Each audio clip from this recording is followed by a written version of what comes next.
Morning friend, সকাল সকাল বেরোলাম হসপিটালে পেশেন্ট, কিন্তু সাঁতারগাছিতে এসে যে এতটা জ্যাম পাবো বুঝতে পারছি না। একদমই হসপিটাল পৌঁছতে পারছি না, এখন এখানে তা কখন পৌঁছাবো। দেখো জ্যামটা তোমরা দেখো একটু কি অবস্থা, দেখছো কতটা জ্যাম। যাবো কি করে, প্রায় আধ ঘন্টা হলো দাঁড়িয়ে আছি এখানে। দেখো কি অবস্থা, দেখো মানে এতক্ষণ আমি পৌঁছে যেতাম সল্টলেক, সাঁতারগাছির আগে এতটা জ্যাম আজকে। তো দাঁড়িয়ে থাকি, কখন ফিরবো তো বুঝতেই পারছি না।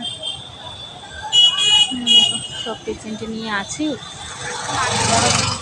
বাড়ি ফিরতে আজকে অনেক রাত হয়ে যাবে। এমনি পেশেন্ট আছে রাত হবে, তো আজকে আবার জ্যামেতে অনেক রাত।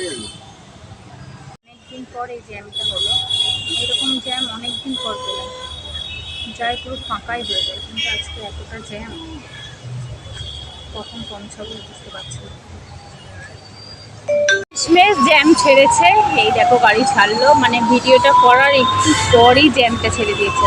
ভীষণ খুশি, খুশি হলে কি হবে, ওই দেখো আবার এসে আবার জ্যাম। শেষমেশ এতক্ষণ পর হুগলি সেতু ব্রিজ এলাম। দেখো আজ অনেকটাই লেট হয়ে গেছে, এখন বাজে হচ্ছে 9:26, যেখানে আমি কিনা 8:30 পৌনে 9টার মধ্যে হসপিটাল পৌঁছে যায়, সেখানে আমি আজকে এলাম 9:26। মানে ওই এখনও পৌঁছাতে পারিনি, এই দ্বিতীয় হুগলি সেতু ব্রিজ, এরপর যাবো। কতটা দেরি হয়ে গেল আজকে আমার, সকাল সকাল এতটা জ্যাম পাবো ভাবতেই পারিনি।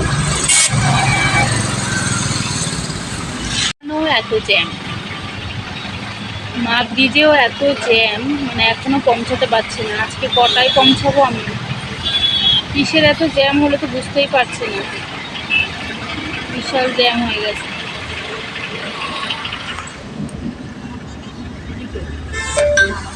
ও আল্লাহ।